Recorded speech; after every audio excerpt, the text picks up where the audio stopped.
ত্রিবেণী কুম্ভ মেলায় রাজ্যের পরিবহন মন্ত্রী। হুগলি জেলার ত্রিবেণীর কুম্ভ মেলার দ্বিতীয় দিন উপস্থিত ছিলেন জাঙ্গিপাড়া বিধানসভার বিধায়ক ও রাজ্যের পরিবহন মন্ত্রী স্নেহাশিস চক্রবর্তী।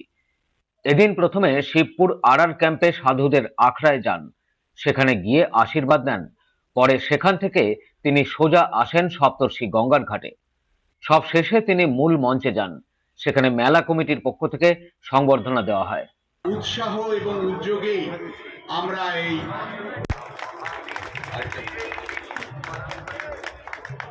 মাননীয় মন্ত্রী মহোদয়কে একটি পুষ্পস্তবক দিয়ে শ্রদ্ধা অর্পণ করলাম। সোনালী ভট্টাচার্য সব শেষে সাংবাদিকদের মুখোমুখি হয়ে কি বলছেন শুনবো। সরকার ওই মেলা চলাকালীন যাবতীয় বিভিন্ন ডিপার্টমেন্টের যাবতীয় পরিকাঠামো আমরা করছি। পাশাপাশি হচ্ছে ফুলপুরা শরীফে মুখ্যমন্ত্রী মমতা বন্দ্যোপাধ্যায় যে সার্বিক ডেভেলপমেন্ট করেছে এবং ফুলপুরা ডেভেলপমেন্ট অথরিটি তৈরি করেছে, তার মাধ্যমে সেখানে রাস্তাঘাট, পানীয় জল, টয়লেট তৈরি করেছে আমাদের সরকার। ফলে ফুলপুরা শরীফকেও কিন্তু নতুনভাবে পরিকাঠামো কিন্তু উন্নতি করার কাজ।